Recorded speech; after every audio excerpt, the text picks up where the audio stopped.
Buenas tardes. Bienvenidos nuevamente al podcast que aquí nos conlleva, nos compete y nos comprime. Digo compete. Yo soy Freddy, el que aquí trata de más o menos, y a veces fallando, manejar el podcast en algún lado. Me acompaña el gran conocedor de lo distopiano, el anime García. ¿No? Así es. Gran Gonzalo. ¿Todo bien, Gonzalo? ¿Cómo va la semana? Todo bien, con bastante contenido de cosas. Bueno, también nos acompaña aquí ya haciendo comentarios Gastón, maestro ilustrador del programa. ¿Cómo está Gastón? Muy bien. Lo lamento mucho, pero no pude esperar a intervenir. Cuando te diste, te dejan picando y tenés que picar el centro. Y cuando pica hay que rascar. La dulce sarna. Claro, pasemos ya.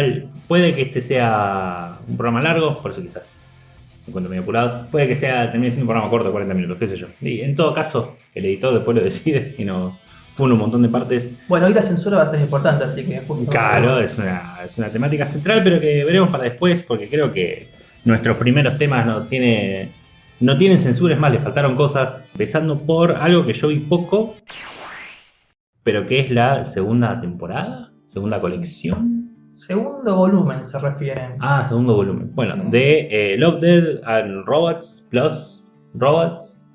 Bueno, la colección de cortos de robotitos y animación, y a veces sin ninguna de esas cosas. Bueno, la animación siempre. Bueno, a veces son personas. Bueno, Pero te incluye la animación. pero incluye animación, eso es verdad. Estoy pensando en la heredera. Claro, también hay animación.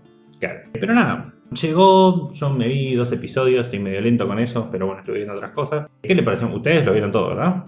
Sí. Es que ese es el tema también, ¿no? Se lo comentaba a Distopiano, porque para variar, te avisé, viste, del contenido Cheche Distopiano salió el segundo volumen, que en la primera temporada tenías capítulos que si bien eran cortometrajes, llegaban a pasar los 20 minutos. Acá creo que no hay ninguno que pase los 15. Entonces como que la ves de una sentada. Son solamente 8 episodios contra los 18 de la primera. Ya me parecía.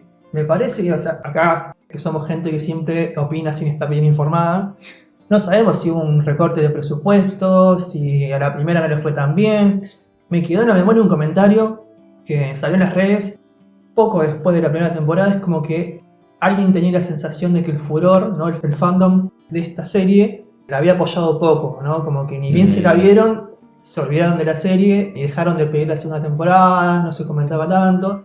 Entonces quizás tardaron demasiado en sacar la segunda y se entibió. Por algún medio, por algún lado, de alguna forma, supieron percatarse de eso y dijeron, bueno, no vamos a poner tanta plata, ponemos menos episodios, vamos por adaptación de cuentos un poco más cuestionables en calidad. Así que, qué sé yo, creo que se ve rápido, uno no se lamenta de haberla visto porque tiene ciertos episodios que están bastante bien. Pero como que te deja este sabor agridulce de que, lamentablemente, no sé si hay algo confirmado, pero para mí no va a haber tercera, y si la hay, no creo que decidan ponerle más plata y más episodios, o sea que si hay una tercera va a ser a menos todavía.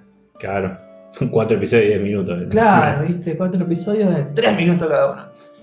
Sí, lo que pasa que la primera temporada había salido una temporada bastante extensa, que está bien, eran cortos, ¿no? Eran episodios muy chiquitos, autoconclusivos, pero 18. Esta vuelta al 08 es como que mucho más reducido y peca mucho también la cuestión de las referencias continuas, yo creo, ¿no? Esto ya es una lectura mía, que hay bastantes referencias a lo que uno ya tiene interiorizado como cultura general, pero en el sentido de lo que se vio en el cine o en serie o en otro tipo de series. Incluso también hay una referencia libre, digamos, de la película de Intal Grass, La hierba alta. Es casi la misma trama, la misma historia, con otra vuelta de tuerca, obviamente. Pero hablamos acá, ¿no? Sí, lo hablamos, sí. Alta hierba. Entonces, para mí, uno de los principales conflictos que tiene, o la calidad, como bien decís, que se vino abajo, tiene que ver con que las historias son historias un poco que uno ya o las vio, o la ve venir, o no sé, o como que no terminan de darte un shock como te lo daban la mayoría de los del primer volumen, me parece a mí. O sea, ninguna de los 8 cortos me sentí así como en esa situación de que te deja pensando, a mí, ¿no? Aunque me hayan gustado un par, o sea, me gustaron 2 o 3, que justo son los que no están tan referenciados, pero los 2 que me gustaron son el del gigante, nada, es solamente una cuestión de reflexión humana, y la que más me gustó es la de la ballena, que también, no sé si la historia sea lo mejor, pero lo que sucede, el estilo de animación y lo que se ve en la pantalla me parece increíble. Después todas las otras son como, o sea, no me generó nada todas las demás. Bueno, eso de varias cosas que estábamos hablando antes de entrar a grabar y siempre hacemos, que había mencionado bastante que las historias medio flojas para ir hasta los conceptos, pero en cuanto a animación, porque me acuerdo de varias cosas de la primera season, había uno de, no sé, de los que hacían peleas de robots, y bueno, medio con spoiler, pero que el plot twist era que realmente la mina no manejaba el robot, sino que el robot era la mina, una cosa así. Sí. Pero bueno, más allá de que quizás no era el ultra más original de los episodios, o que el plot twist lo podías ver venir, tenía muy buena animación, ¿no? Bueno, al menos en el recuerdo que tengo. Esto, bueno, por ejemplo, yo llegué a ver el segundo, el de las ballenas, estaba muy lindo, especialmente la ballena. Pero bueno, el estilo también de los personajes está bueno, o sea, el diseño, está bueno, qué sé yo, está bueno, te digo, y también la arquitectura de los lugares, está bueno. Pero yo vi solo 2 episodios, y si encima me vi uno de los aparentemente cortitos, el resto de la animación está, viste, ahí.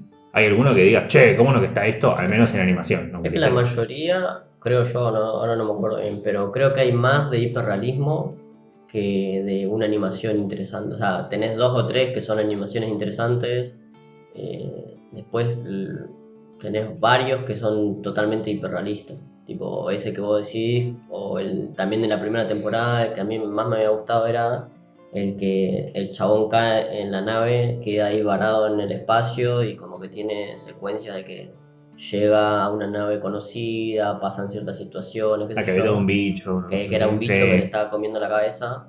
O ese estilo metafóricamente, ¿no? Porque puede ser literal, guarda. Ese estilo de animación o ese estilo de CGI hiperrealista, digamos, que se utiliza ahí, acá está muy presente. Creo yo que en la mayoría de los episodios está. Sí, ponele que de los 8 episodios, 5 sean hiperrealistas. Después tenés la carrera contra el frío, que es el de las ballenas, que es como ilustrado más o menos. El de la hierba alta es como un punto medio entre ilustración y 2D y 3D. Y para mí, que yo no soy ningún experto en animación, el de la visita sobre Navidad, creo que es más o menos stop motion. Para mí me dio la impresión de stop motion. Bueno, el primero es medio caricatura. Por mucho que sea 3D y que las caras como son cabezones. Bueno, el punto es ese. O sea, creo que no estamos diciendo que si es por computadora, si es 3D, más allá de que sea hiperrealista o caricaturesco, es buena animación y el otro no. No, la verdad que en ese sentido, la animación, la vara sigue alta respecto al nivel de calidad de la primera season. Para mí sí, o sea, a vos te gustó el del gigante ahogado, hay un nivel de detalle, ¿no? En lo que es el cuerpo de ese gigante, que es alucinante. No, sí. Quizás el recorte de presupuestos más que nada se vio en la cantidad de episodios y en la duración de lo mismo, pero la animación es impecable en todos los tipos. Para mí, de la hierba alta tenía como cierto toque como de novela gráfica, ¿no? De cómic, ¿no? Como con hasta boyas pinceladas de color para el sombreado de los personajes. A mí me gustó más esa animación que la de las ballenas, por ejemplo. Hasta que vi la ballena, por supuesto, claro, que es la parte más bella de todo el corto. Pero creo que la animación está bastante bien. Las actuaciones de voz están bien.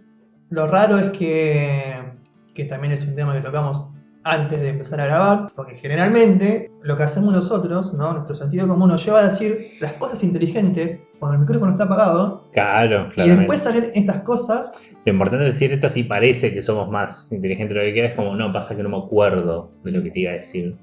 Y que bueno, que encima para mal de males, ¿no? O sea, son 8 episodios y 2 o 3 tienen como una trama y hasta un mensaje similar. Es como la gran pifia, ¿no? Que se puede percibir en esta segunda temporada, ¿no? Distopiano, que tenemos tanto el primero, que es el que Freddy remite, como el de animación 3D pero caricaturizada, que no me acuerdo cómo se llama, que es el de la revolución tecnológica, pongámosle. Después tenemos el de La visita, que es el navideño con stop motion. Y después el que me hizo acordar mucho al juego Returnal, que es el chaboncito cayendo en el planeta, se mete en esa, como una especie de base chiquita como para sobrevivir. Claro, refugio. Un refugio.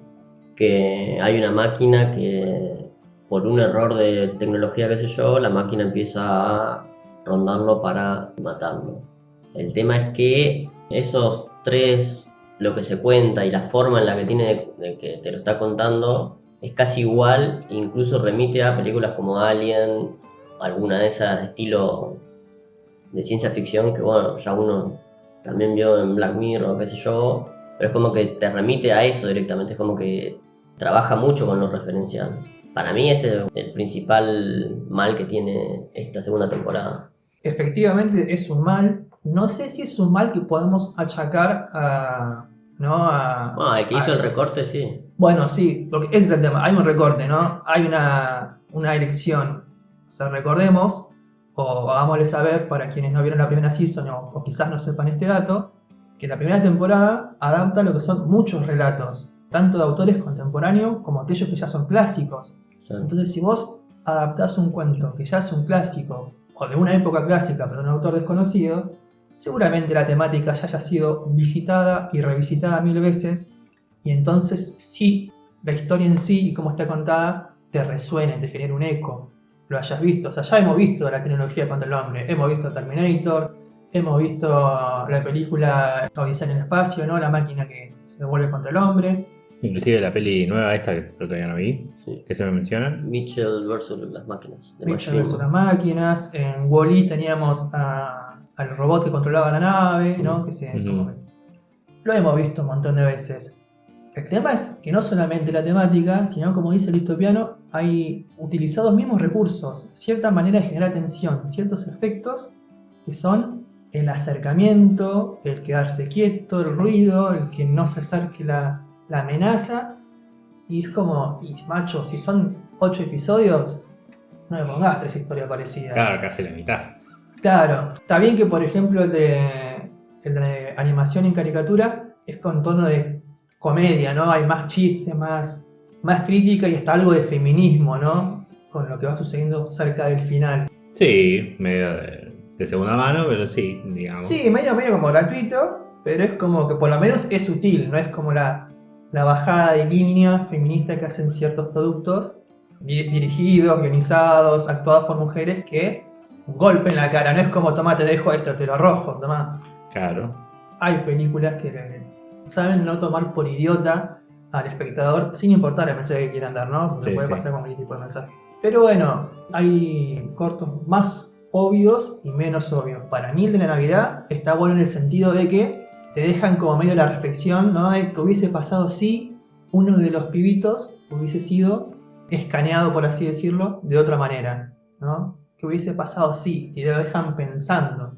Hubiese seguido estos rituales típicos de la verdadera tradición navideña, o hubiese pasado algo más vinculado a este, digamos, origen distinto de la Navidad, ¿no? Con un Papá Noel distinto, para no decir muchos spoilers. No, es un Papá Noel distinto. ¿Al final o no? ¿Habrá sido el mayordomo? Alguno puede decir, le da carbón, alguno puede pensar, esto es como Black Christmas, ¿no? Un slasher. Otro puede pensar, no sé, viene un robot en vez de Papá Noel, viene un reno antropomórfico, viene Chopper. Y también tiene como esa parte de comedia que me gusta cuando el pibito dice, sí, era lo que quería, lo que me dio. Y es como, después de toda la peripecia hasta ese final, me gustó. A mí personalmente generaron como cierta reflexión, o por lo menos me tocaron de cierto modo, el de la respuesta evolutiva, que bueno, el oyente de este podcast que lo llega a ver, nos comentará a ver si realmente le generó algo o no. Y, porque había mencionado 2. Bueno, no me estaría acordando en este momento, pero... Y eso bueno, son pocos, ¿eh? No, creo que era el de la hierba alta, pero más que nada es por el efecto, no tanto porque haya un mensaje, claro, haya un buen tratamiento de la historia, porque como dice el distopiano, hay referencias, se ve una historia ya utilizada, pero está bien contada para mí. Y después en lo que es en lo visual, la que más destacó, por lo menos para mí, es Snow en el desierto, la del albino, que en lo que es a nivel de animación, esa destaca porque tenés efectos por todos Esa lados. empieza re bien, pero al final es como... Se desinfla, Se desinfla pero de una manera increíble. Bueno, digamos que no es como con Yasuke. No, Sí. no es que se arrepienten de haberlo visto. No, para mí vale la pena verlo. Vale la pena también rever la primera temporada, que para mí el peorcito de la primera temporada está al nivel de los mejores de esta segunda temporada. Porque el nivel de calidad de la primera es totalmente increíble y este es como... tiene cosas que te dejan pensando, algunas. Sí, vale la pena y además está este plus que, a ver, al ser solamente 8 y 6 cortitos, lo ves súper rápido y la gran, digamos, viveza o error de Netflix es que por algún motivo terminás de ver la segunda y arranca automáticamente la primera. Así que para el que no vio la primera, Claro, es el verdadero orden. es el verdadero orden. Si no viste ninguno, empezó por la segunda. De menos a más va. Y nada, que la dejen, no toquen nada, que no se van a arrepentir. A ver, son 18 episodios. Arranca muy bien, o sea, el de los 3 robots, que es el primero, es muy bueno. Y bueno, sí, van a haber algunos malos, pero la mayoría son excelentes. Qué sé yo, si nos quedamos sin una tercera temporada, al menos nos queda esto. Y en ese orden es perfecto. Pasando quizás a otras cosas que también estaban mejor en sus primeras temporadas. Algo que no sé si decir inesperadamente finalizó, porque igual seguramente haya otras cosas.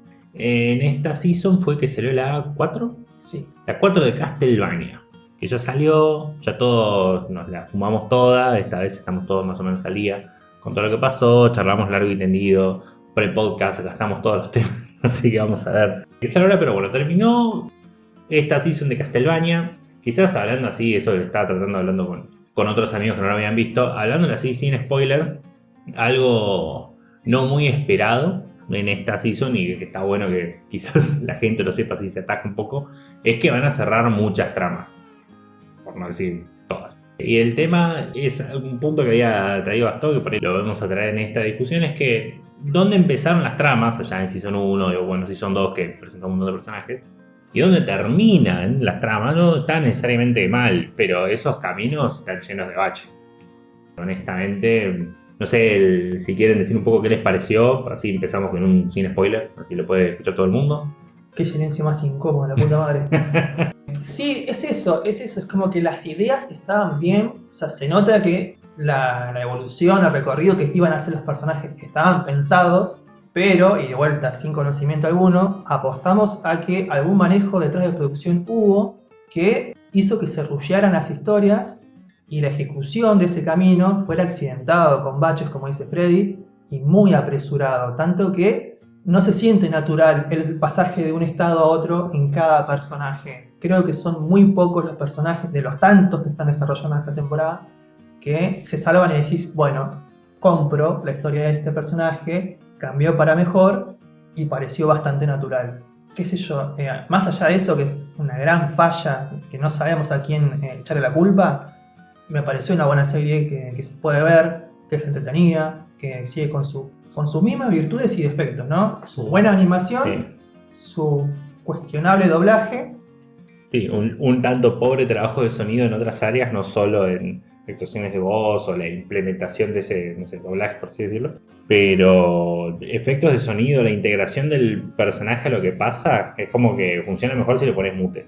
Por eso suena medio raro, pero no está completamente integrado, pero bueno, esto es algo que noté en esta temporada, por lo que han dicho, pasaba en todas, que les creo, la verdad, porque es sí, verdad. Lo hablamos incluso. Habíamos hablado sobre estos pequeños desperfectos que habían tenido tanto en la parte de sonidos, en la parte de diálogos. Hay momentos en el que no hay caras nomás que están pasando y no hay un solo sonido, ni de ambientación, ni de nada. Incluso también habíamos hablado, por ejemplo, en la parte 3, o sea, cuando estábamos viendo la parte 3, sí, que habíamos dicho que estaba buena la parte 3 si era la preparación, digamos, de una cuarta temporada en la que todas estas situaciones con Carmila o qué sé yo se vayan dando como una especie de batalla entre los protagonistas y la vampiresa, digamos, como último enemigo de esa parte de la temporada.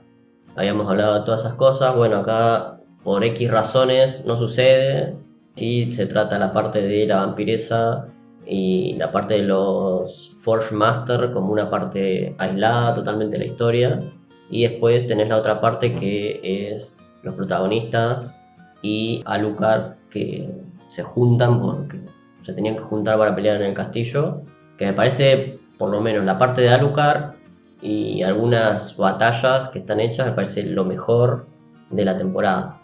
Después todo lo otro, rusheado y mal desarrollado completamente. Spoiler alert. Spoiler alert. Bueno, yendo a lo que son todas las tramas que fueron pasando, porque lo fuimos conociendo a estos personajes, y es como, bueno, ¿qué nos pareció esto? ¿Qué nos pareció lo otro? Especialmente cuando hay muchos que, por mucho que hayan sobrevivido, ni en pedo aparecen en próxima season, me parece a mí. Ni en pedo esperamos nosotros que aparezca en la próxima Sí, season, sí, ¿no? Porque honestamente. Porque, bueno, apunta a otra generación de cazadores y qué sé yo, si van a hacer otra season, por lo que se entiende. Castlevania, la leyenda de Korra. Sí, una cosa así. Que eso es lo que iban los juegos. Es como que tenés a Belmont el primero, Belmont el segundo, como van haciendo, y siempre se tiene que volver a enfrentar a Drácula. Que eso es parte quizás de toda esta teoría conspirativa que medio que fuimos formando. Que todo lo que establecía Season 3 es que Season 4 no iba a ser sobre Drácula. Pero para nada. Y acá estamos en Season 4 siendo sobre Drácula específicamente. Como y todo unos giles creo que en realidad.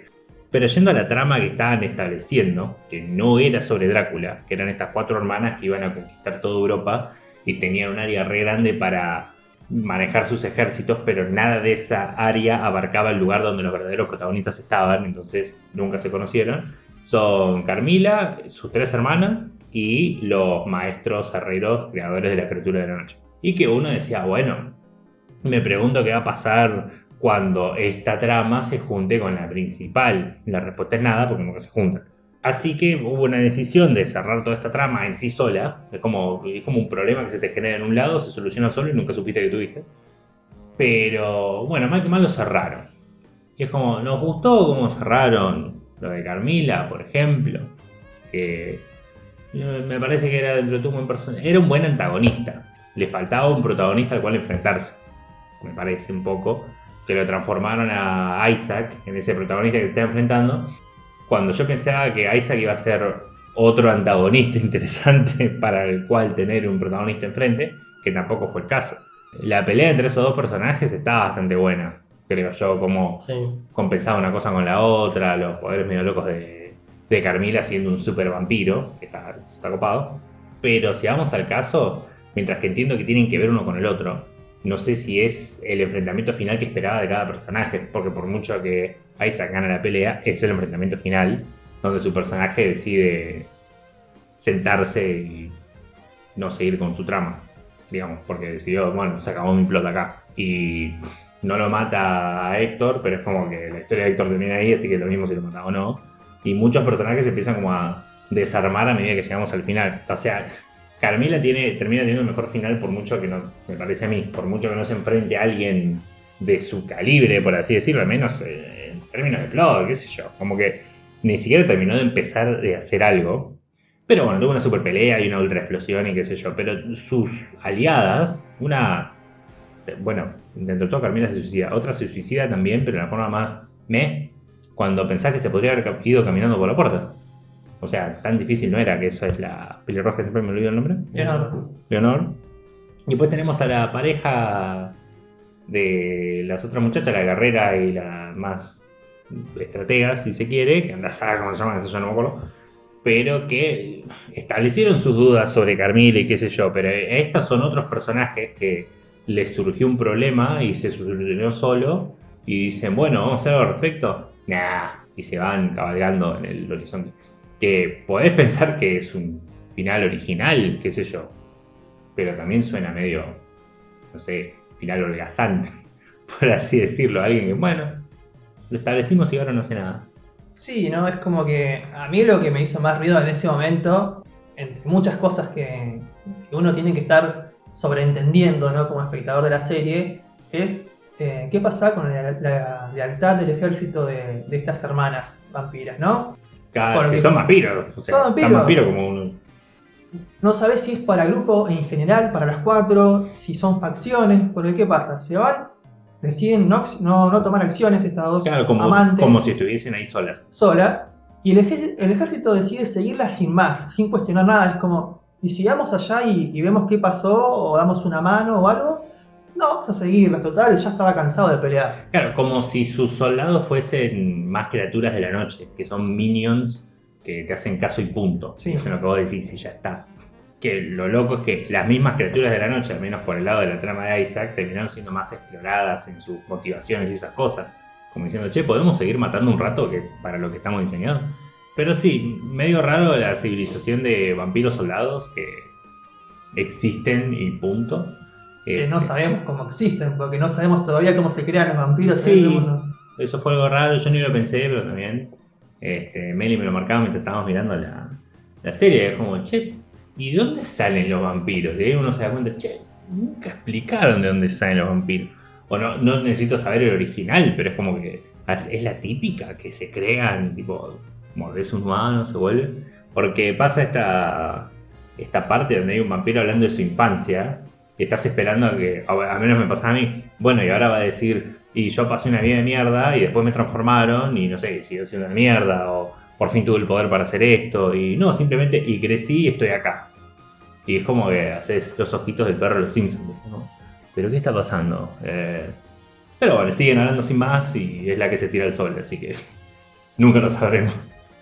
Sí, y más que nada porque se presentan un problema. A ver, convengamos que venimos de la 3 con las ambiciones de conquista de Carmila, pero aparentemente tiene un problema con los números de su ejército. Entonces, al parecer, no son suficientes los soldados vampiros. Y entonces, vos, oyente de este podcast y espectador de la serie, te preguntás, pero ¿y por qué faltan tantos vampiros? ¿Se pueden crear? ¿Nacen? ¿Por qué esta necesidad de recurrir a los forjadores para que te creen criatura en la noche? Claro, o sea, ¿a qué te vas a enfrentar realmente? ¿Hay un ejército? ¿Qué tan complicado es dominar personas? Si tenés personas para convertir en comida, tenés personas para convertir en vampiros. Y bueno, y ni hablar que no establecen la típica de los vampiros que el papá vampiro controla a los que transformó. Que eso a veces es parte de la trama, otras veces no. Y acá no parece ser un tema. O sí, porque los soldados son reobedientes y no dicen ni mu y hacen lo que diga el de arriba. Eso es medio raro, pero al menos cerraron la trama y la siguieron desde un punto de la 3 lo terminó acá, lo seguimos acá y listo. Y tenemos el caso de Isaac, que creo que el espejo que termina usando ya lo habían establecido en el anterior, puede ser. En la torre está el espejo ese. Sí. O sea, ni siquiera eso salió de la nada. Es como que sí, iba a usar eso para invadir y para cortar su tiempo de viaje. Ahora, las tramas que más o menos... Bueno, por un lado está la trama más positiva, en el sentido de bien resuelta, que es el compañero Alucard, que después de tener una crisis existencial con la parejita esa que se metió en la cama y lo quisieron matar, se le pasa, más o menos, gracias a encontrarse con personajes un poquito mejor armados, que es como es la líder del pueblo al menos, que lo lleva a ser un poco más humano. Se ponen a jugar con nenes, le dicen papá, esa parte me parece medio rara, pero bueno. Sí, sabés que no sé si es tanto como que, o sea, influye en gran medida que el personaje este femenino esté bien construido, ¿no? Como una bajada de línea en la que te dice, bueno chicos, el poliamor es una linda faceta, pero cuando queremos construir algo estable y a futuro, la monogamia está bien, ¿no? Porque ambos personajes vienen de eso. Sí, eso creo que es un desliz de los escritores y lo explorás por ahí, Sí. como diciendo, no, yo quiero ser re inclusivo, pero se le escapa a la muñeca en escribir una historia más... Clásica. No sé, claro, homogénea y lo que quien diría normal. Es como, tranquilamente, hasta Alucard, no sé, podría ser sin flaco el líder del... Bueno, entonces no es tan homogénea como heterogénea. Claro, en el sentido de sí, que bueno, viene sí, hetero. quizás cada uno tiene su desliz. Convengamos que mientras que está copada la trama de Alucard, también se siente, creo yo, cortita y en pie. Porque pasa esto, va al punto A, vuelve al punto B y ya está. Y después tenemos otros personajes. Por un lado, creas o no, estoy pensando en 4 personajes. Tenemos a Trevor y a Sypha, que no hicieron absolutamente nada. Encontraron un espejo, aparecieron en el castillo para la pelea final y listo. Cuando pensaría que son los protagonistas. Pero nada, muchas cosas que estuvimos hablando y creo que la gente a esta altura ya ha experimentado y sabe cómo Sypha está rota constantemente y siempre puede hacer todo. Entonces te preguntás por qué no hace todo y punto. Y Trevor, que creo que ha pasado en temporadas anteriores, lo cagan a trompadas constantemente, te preguntás cómo sigue vivo, que recién en el episodio final se acuerda que es un cazador de demonios, se acuerda que su látigo es mágico, se prende fuego, se acuerda cómo usar todo su equipo, o que lo tiene al menos, y se pone las pilas y hasta mata al jefe final. Pero es como que ¿dónde está el progreso? Del progreso al menos de, no te digo psicológico, de entrenamiento o de construir el objeto o de lo encontré en un lugar que tiene sentido. Todo el side plot que tiene estos dos personajes en una ciudad a esta altura irrelevante, con personajes tan irrelevantes que tuvieron que recordar que existen, que es la guardiana de los reyes, una cosa así. Sí, de la corte subterránea de... Claro, que creo que viene de una temática de no quedarse en el pasado y apuntar al futuro, que quiere tener esta season, pero queda en un dos boludos boludeando hasta que la trama decide que vas allá, porque encima ellos sí se encuentran un espejo de estos transportadores de la mismísima nada, cuando la trama podría haber sido que simplemente están yendo al castillo. Si es lo mismo y tenés este tipo de viaje, qué sé yo. Pero bueno, aparte de ellos, que convengamos que siguieron haciendo lo que estaban haciendo en la season anterior, nada. O sea, no es que hicieron más en la anterior porque cerraron al menos un plot de principio a fin. Pero tenemos a alguien que no esperaba que vuelva, que es Saint Germain, personaje que asesinaron como antagonista ahora, que al final se arrepiente. Es como que un chabón que le dijeron, che, si te mandás un genocidio, no es que lo estaban engañando. Bueno, spoiler. Y también aparece vampiro, ya que está lo decimos. Claro, no, bueno, ahora ya estamos full spoiler, como digamos. Pero que esto pasa, te presentan el personaje, te lo muestran y decís, qué bueno, volvió. Y al toque te ponen un flashback de, por cierto, estoy planeando un genocidio. Que es como, bueno, pensar, o sea, hasta eso podría haber sido un plot twist.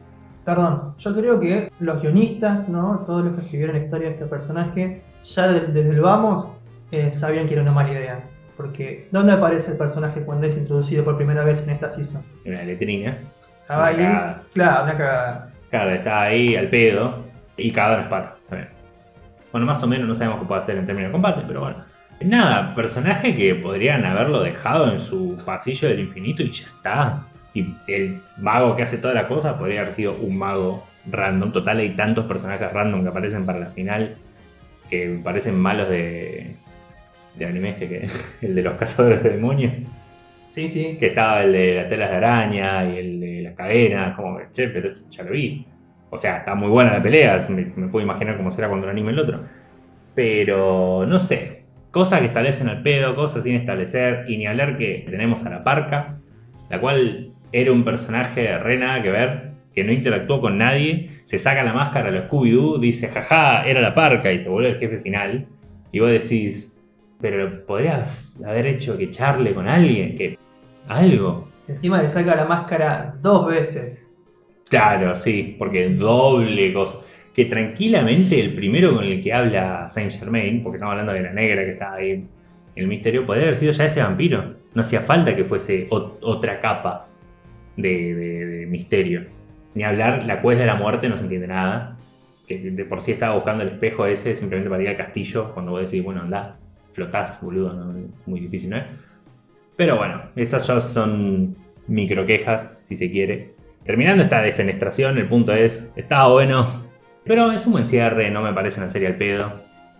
No sé ustedes qué opinan como conclusión, pero...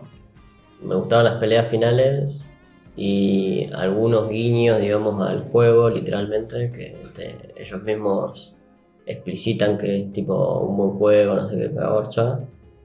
Capaz que queda medio choto el final, pero está bueno, o sea, cierra bien, digamos, cierra con happy ending para todos y listo.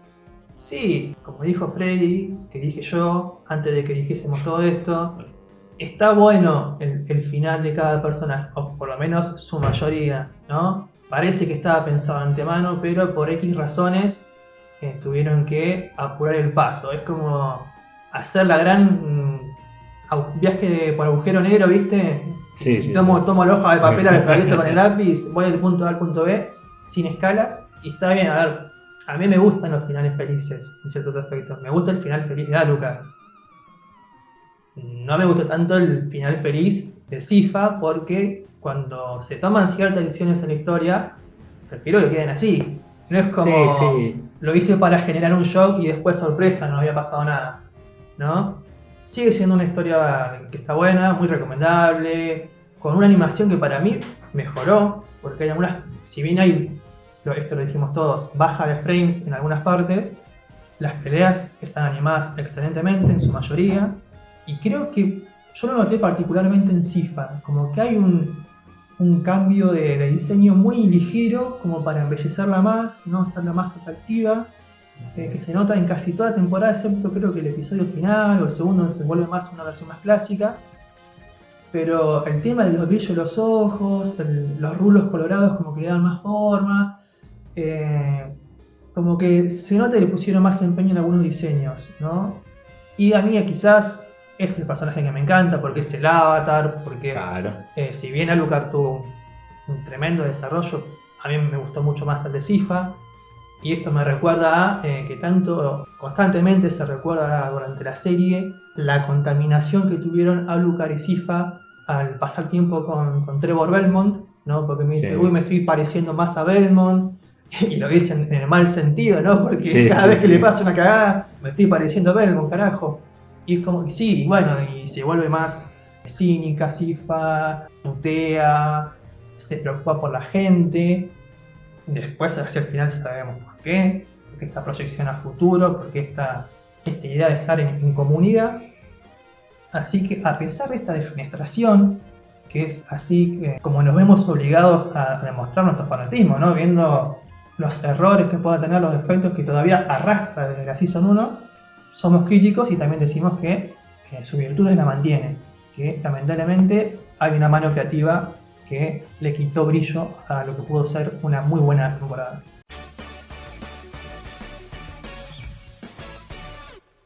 Bueno, dejando los animes originales de Netflix que no son de Japón de lado, ya entremos de lleno a lo que es esta sección nipón, donde le voy a honestamente ceder el piso a los que realmente saben de lo que están hablando. Y nada, aparentemente esto, estoy hablando de un anime, no todo esto, manga, no sé, Las dos cosas. nada de cosas. Bueno, manga anime, la verdad yo no vi nada, pero lo que entiendo, el tema de lo que hablábamos al principio, medio adelantamos un asunto medio censuril sobre este tema que es Tokyo Revengers. Que no sé si se están vengando porque se hundió Tokio o de qué están hablando acá.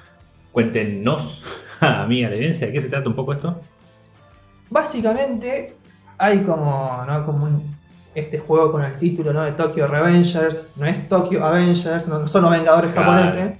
Comienza con una premisa en la que el prota, que es el típico desdichado japonés, ¿no? de un trabajo temporal de medio tiempo, ¿no? con una vida bastante promedio, lo que podemos llamar alguien de clase media tirando a perdedor, según como te los pintan. Claro, alguien que está a punto de entrar en un Isekai aparentemente.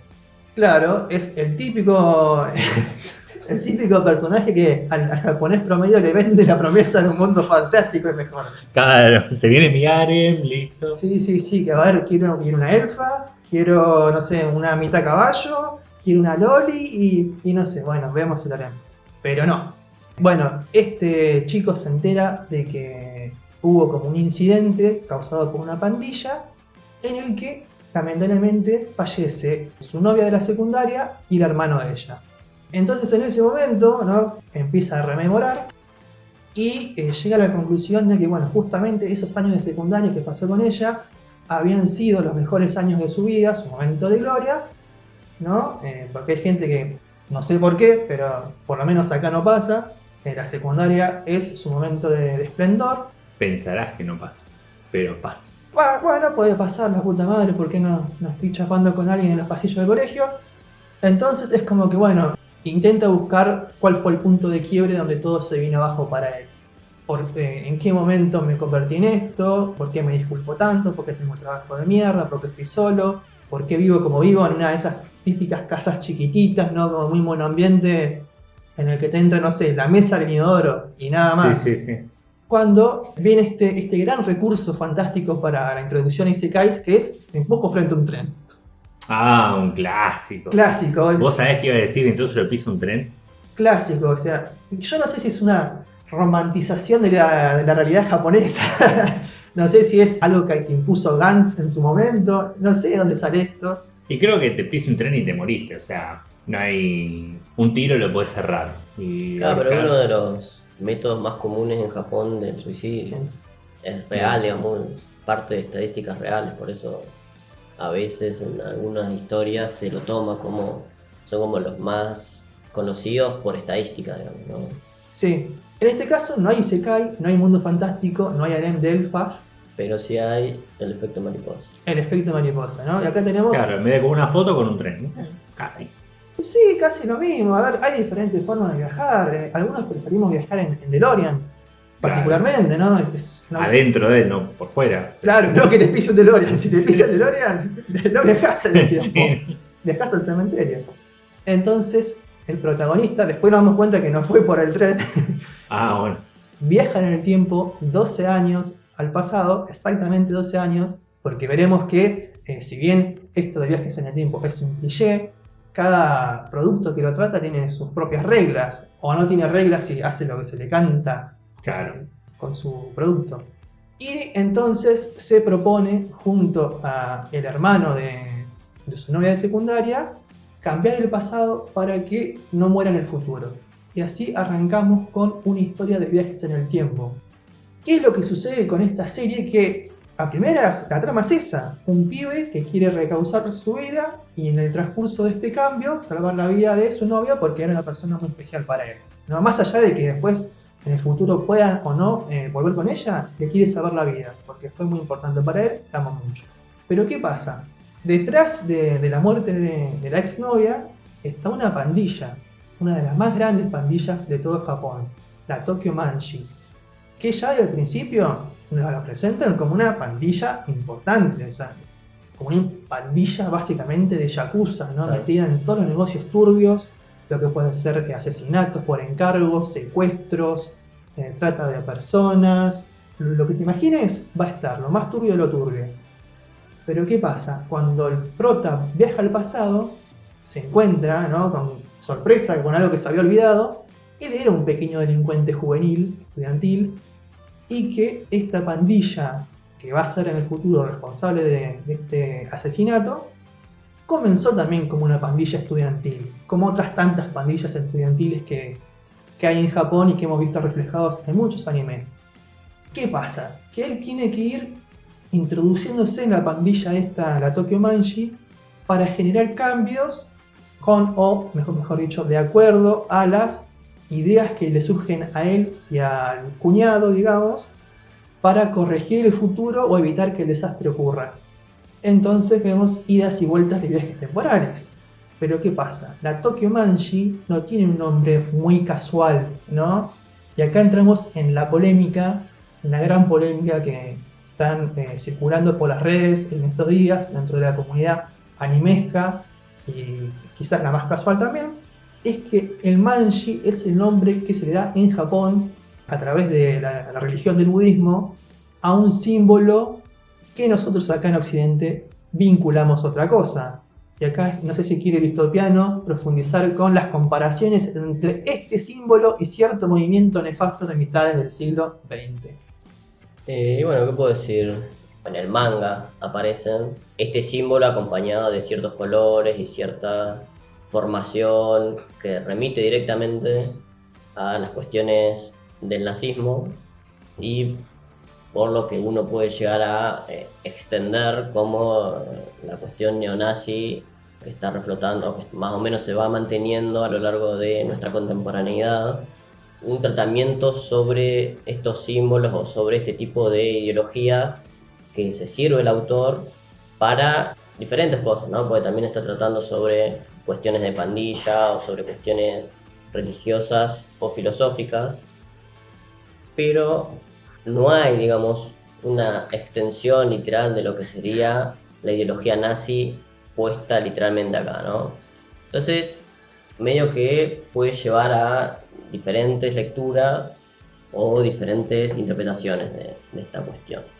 Es como un cúmulo de cosas que lleva a una lectura que no sé si ha sido intencional o no por parte del autor en un intento de visibilizar su obra, que aparentemente ya tenía un gran fandom antes de que saliera el anime, ¿no? Gente que está muy orgullosa de estar al día con el manga y toda esa toxicidad de un fandom amplio, ¿no? Y que no sale de su casa y está todo el día en Twitter.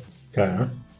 Nosotros cada tanto salimos de casa, ponele la diferencia, cada tanto, y nos bañamos cuando toca, 2 veces al mes más o menos. Sí, como dijo Distopiano, el símbolo tiene toda una historia y una tradición en diferentes religiones porque lleva instalado hace milenios. Creo que una de sus primeras apariciones y menciones es a través de escritos en sánscrito, ¿no? Después, bueno, ha pasado por el hinduismo, el budismo, culturas latinoamericanas, un montón de lugares. Pero bueno, ¿qué pasa? Vemos a los muchachos vestidos con uniformes negros, con el cabello teñido de rubio, que son, digamos, el típico uniforme de delincuente juvenil japonés, porque eso es lo que pasa. O sea, a ver, convengamos que ya lo hemos visto en otros animes, ¿no? El tema de pandilla, incluso otros animes, mangas sobre pandillas como Krauts, ¿no? Como dijo Distopiano, el jopo, el copete, el andar en moto o en bici, en grupo, los pibes que fuman. Me acuerdo que, por ejemplo, que en Bleach, Ichigo era tratado como un delincuente solamente por tener el pelo naranja, que era un pelo naranja natural por parte de la madre, o sea, ni siquiera era que él se tenía. Entonces, bueno, vemos pelos rubios, uniformes negros y una esvástica roja, ¿no? Si relacionamos eso, en vez de hacerlo con religiones y una tradición milenaria, y lo hacemos con algo más cercano a nuestra historia, más contemporáneo, bueno, entonces sale lo que ya veníamos hablando, que ya mencionó Freddy en esta introducción al tema y que ya mencionamos al principio del podcast, la censura, una muy entendible censura. Hagamos saber a todos nuestros oyentes que en este caso el anime llega por Crunchyroll, es la plataforma streaming que hace llegar a Occidente este anime. Obviamente Crunchyroll trabaja de la mano de los estudios japoneses y por eso hay 2 versiones, ¿no? La que está censurada, ¿no? La que con ciertos manejes, con planos más cercanos y con efecto de luces somete el polémico símbolo en los trajes de esta pandilla, y la versión exclusiva de Japón que no tiene estas censuras, ¿no? Porque es entendible, allá lo asocian más con el budismo, no tiene esta connotación con respecto al nazismo. Aparte tienen, me imagino, ahora por lo que me contás, el anclaje idiomático, que si ya se llama... Manji. Claro, Manji, eso me Sí. había dicho. Que ya, me estoy refiriendo a otra cosa. Pero Manji me lo decís en otro idioma y es como, qué sé yo. Claro, es que es lo que decíamos más temprano nosotros, ¿no? A ver, el líder de este partido nazista tenía un muy característico bigote, ¿no? Que Claro. nos lo arruinó a todos. Ningún hombre pudo usar ese bigote nunca más. Claro, igual a mí no me crece. Acá en el medio no me crece. Bueno, así pero que- si te podés afeitar, te lo dejás, ¿no? O sea, no. Sí. O sea, te lo podés hacer. No, Sí. no te sugiero que te lo hagas. Cada cambio de tu hora a vos te sale más fácil, te digo. Una vez me lo hice, pero Bueno. me lo dejé por media hora para generar reacciones y no estuvo bueno. No estuvo nada bueno. En mi familia me quisieron desheredar. Pero Era más bueno, gracioso en mi cabeza. sí, no hubo tantas risas. Pero bueno, hubo un hombre que con ese bigote sí generaba risas y que era Chaplin. Entonces, ahí tenemos las asociaciones. O sea, si vos ves ese mismo bigote con un flequillo de coté, vas a pensar en Adolfo. Si vos ves ese bigote con un sombrero y un bastón, vas a pensar en Chaplin. Entonces, creo que en Japón la diferencia, aunque sea sutil, es más obvia. La esvástica en el nazismo, obviamente está rodeada por un círculo blanco, con una franja roja, está negra y está inclinada. El manji tira el sentido opuesto y está como un cuadrado, ¿no? Como enderezada. Y en el peor de los casos, ¿no? Pensando mal un poco de los nipones, quizás, es como que le resbala, dicen fuck it, ¿no? Como nosotros fuimos parte de la Segunda Guerra Mundial, estuvimos con los nazis, en Occidente nos importa una mierda lo que pueden pensar, porque Estados Unidos nos tiró 2 bombas atómicas. Entonces, mi descargo, ponele en el peor de los casos, Claro. ¿no? Pero no, ellos lo ven de otra forma, o sea, tiene su sentido, que es suerte, prosperidad, paz, que está muy visibilizado en muchos de los templos budistas, que se ve en estatuas de Buda, ya sea en el pie, en la palma de la mano, en el pecho. Y convengamos que el budismo es una religión muy presente. Y Japón es un país muy tradicionalista. Se conservan muchos templos, se conservan muchas figuras. Claro. Hasta en el anime, que llega a todas partes, vos ves referencias budistas y ves el símbolo. A ver, volvamos a una censura que es similar, ¿no? que es un caso parecido. En Naruto, el clan Hyuga, la segunda rama, en este caso Neji, tenía un símbolo manji en la frente, no tenía el sello con forma de X que no llegó a la versión occidental. Entonces, hay como connotaciones muy distintas a las que se dan en Occidente. ¿Qué pasa con esta polémica de la censura? ¿No? Toda censura es un acto político, toda censura en cualquier sentido, ¿no? Y en este caso mucho más, porque es político-ideológico, no es porque, mucha violencia, como puede pasar en otros productos. Como en la mítica censura de Terraformers, que veía manchones negros por todos lados y no sabías qué carajo había pasado. Acá tiene un buen sentido, ¿no? Y hay como una ida y vuelta en los productos de Estados Unidos que van a Japón y de Japón que vienen a Occidente, ¿no? De esa censura. El tema es que si vos tenés dos de frente, si vos le das la chance al producto, vos ves que no hay una apología al nazismo. En todo caso, en el peor de los casos, como comenté antes de comenzar a grabar, está esta perspectiva, ¿no? En la que se enaltece un poco la mirada positiva de los códigos y valores de las pandillas, de los yakuza, pero como puede pasar en una película de mafiosos italianos o rusos, que las hay, ¿no? A ver, El Padrino es una obra maestra, y hay muertes a montones, y hay asesinatos de animales. Tenemos Scarface, que es, a ver, estamos hablando de la gloriosa historia de un narcotraficante cubano, que la película original no es cubano. Es verdad. Gracias, Jorge.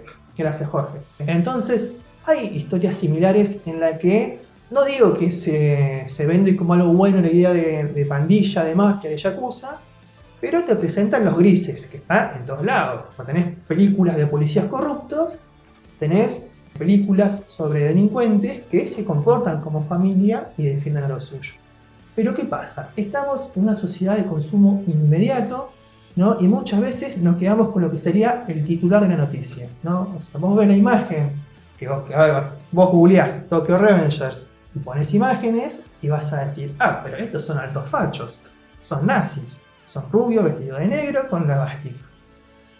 Y si no le diste la oportunidad a la serie, si no googleaste lo que es una esvástica, qué representa, qué pasado tuvo, si no investigás al respecto, si vos ves que la serie no hace apología al nazismo, te quedás con esa mala idea. Entonces creo que es una censura, mal que me pese, muy necesaria porque a pesar de que haya gente que pueda investigar, estudiar y aprender, hay gente que se queda con la primera impresión y cuestiona sin saber, como muchas veces también lo hacemos nosotros, que cuestionamos sin saber. Y además no olvidemos que de repente siempre hay alguien que puede tergiversar las cosas, no solamente quedarse con una mala idea, sino practicar una mala idea. Que pasa de repente con una película de Batman, ¿no? Mirá el Joker, me siento identificado, voy a hacer lo que hace él. Vale sal. Entonces, seamos más conscientes con la realidad de Occidente, tanto de Europa como de Norte y Latinoamérica. ¿Qué es lo que mencionó el Distopiano? Hubo una continuidad del movimiento nazista, ¿no? Hay neonazis, skinhead, como quieras llamarlos, partidos supremacistas.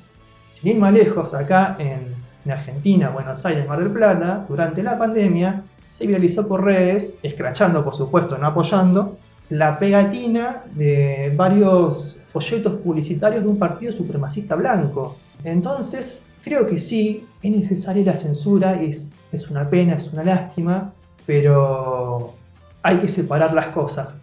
A veces concuerdo en que hay que mostrarlas para visibilizarlas, para hacer una reflexión, para hacer una crítica, en el caso que se permita, si es que el tema es relevante con la trama, si de repente un acto delictivo es mostrado de forma cruda, con sus grises, y el espectador puede separar la ficción de la realidad.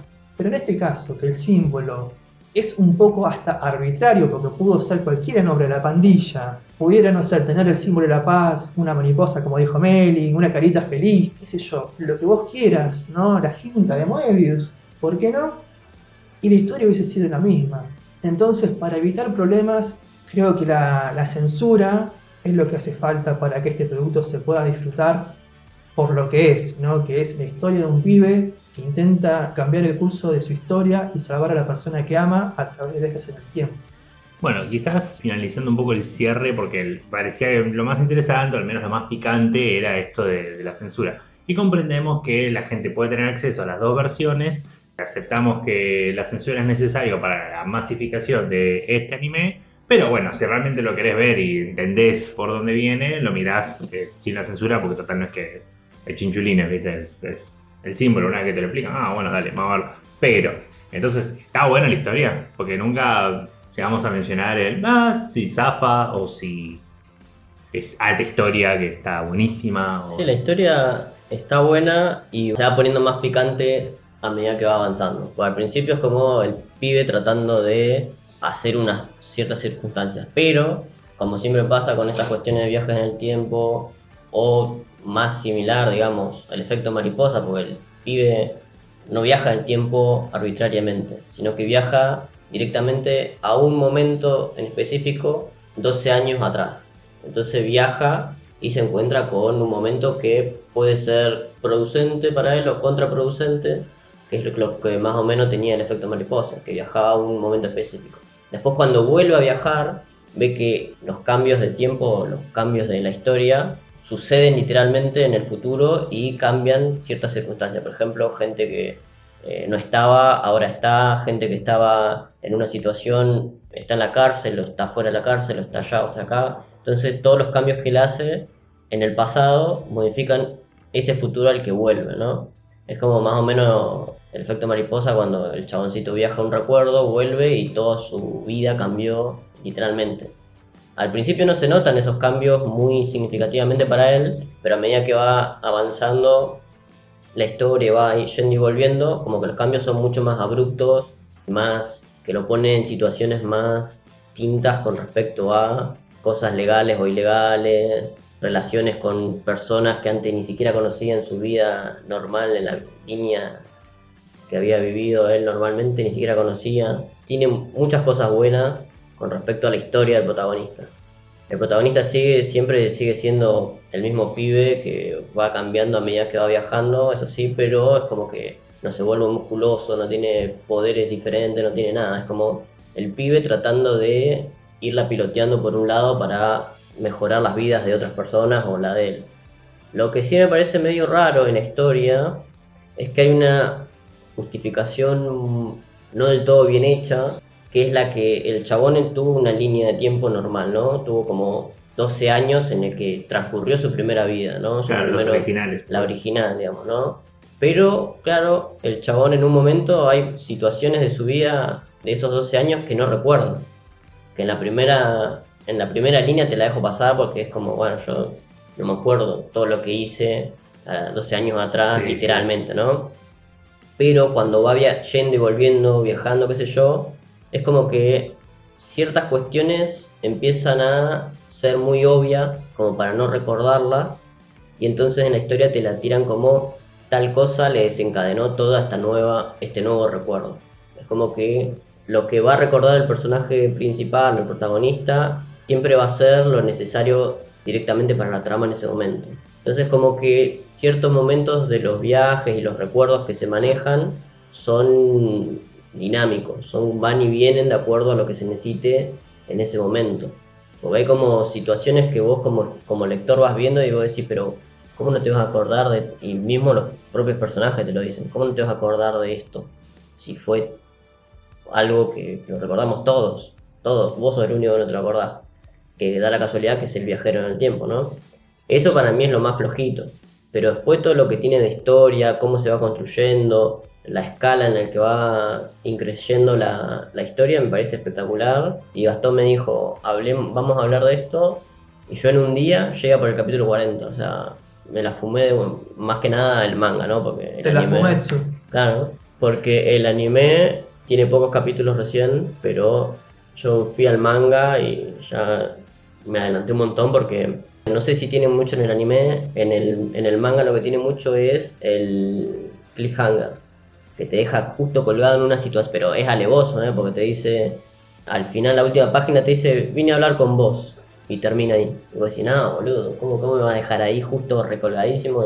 O te mandó una carta tal persona, y termina. Y vos decís, no, boludo. ¡Decime quién es! Claro. Re de novela. O en una, sí, muy de novela. O en una dice que todos pensaban que uno era el enemigo, y le dice, yo ya sé quién es el enemigo, es tal. Y el otro dice, no es tal, es este. Y termina. Y vos decís, no. Y después cuando vuelven al recuerdo, dicen, no, en realidad no era. Sí, encima es como que le buscan la vuelta como para que en realidad no era ese. Vos decís, bueno, pará, boludo.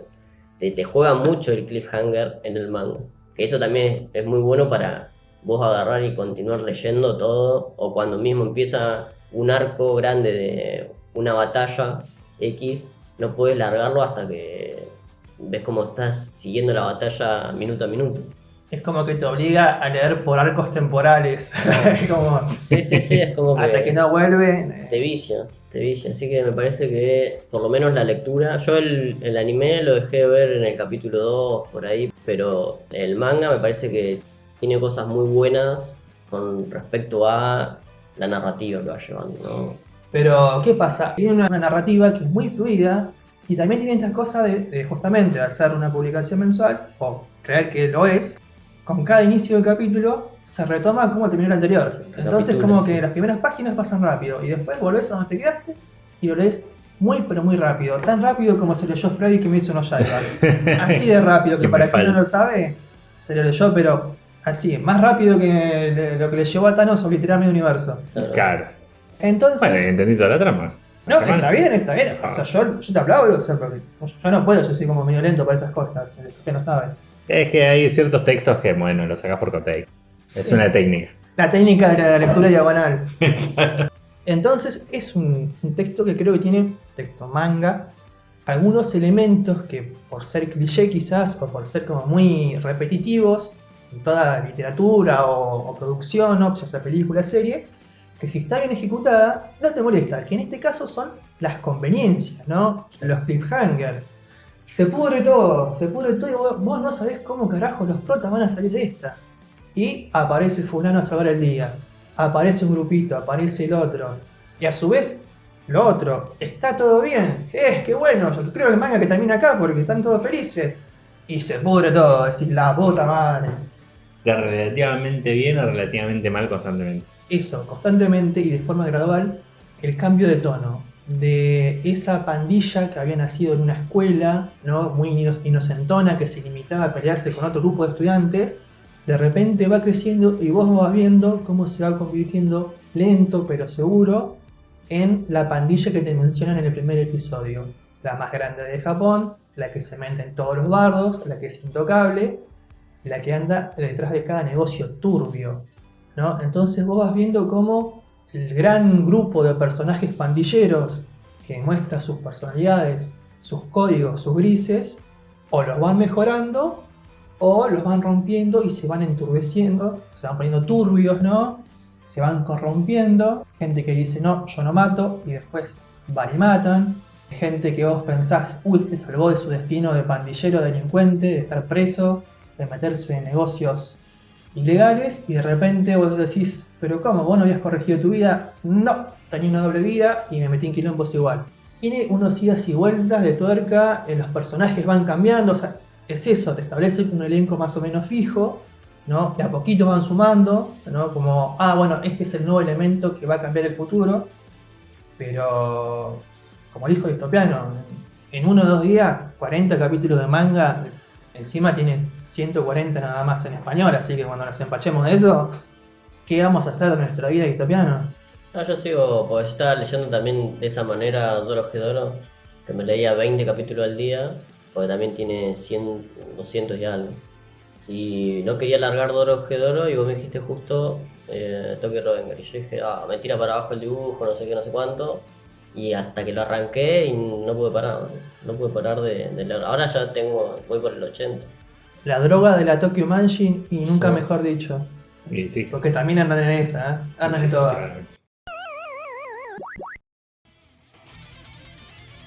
Bueno, la verdad, completito muchacho la situación, tanto review como aclaración de que venía a la mano. Así, está recomendado y saben con qué agarrarse. Sí, para que la gente, el otaku de a pie casual, no se preocupe si ve muchas esvásticas por Twitter. Más que nada Twitter.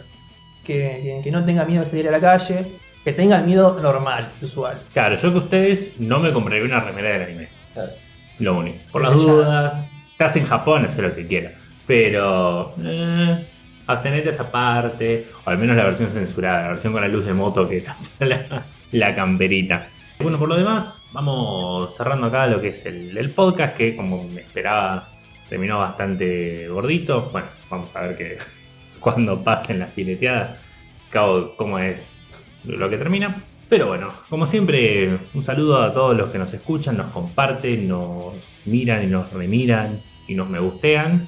Que estamos en... ¿Cuáles son nuestras redes, Distopiano? Estamos en @mateadas en Twitter y después nos pueden escuchar, por supuesto, por YouTube, Mateadas1, en iVoox y Spotify. Y nada, no sé si quieren mandar un saludito extra, además de... Sí, bueno, quiero mandar saludos a todos los de la comunidad, obviamente como siempre, y a Luquita Velázquez, ahí un milico que se pone la gorra todos los días, así que manejate, maestro. Pero pará, ¿es de los buenos o de los malos? Y depende del día. Depende del día, a veces reprime y Sí, otras sí. veces... Bueno, yo quería mandar un saludo más o menos especial porque si bien esto va a salir dentro de una semana, en unos días va a ser el cumpleaños de mi hermana, así que la quería felicitar por adelantado. Espero que estés escuchando el podcast, si no, seguime ya, suscribite, dale a la campanita, dale me gusta y hacele caso a mi tía Marta, que sí tengo una tía Marta, así me cuenta. Claro, no piensen que esto es plagio. En todo caso, lo podés pasar a la última parte del programa. Y pero me arruinan las estadísticas del canal, es Claro. como, gente te escucha 2 minutos. Ah, bueno, sí, puede ser. Eso lo hemos ido probando. Y nada, gente, hasta la semana que viene.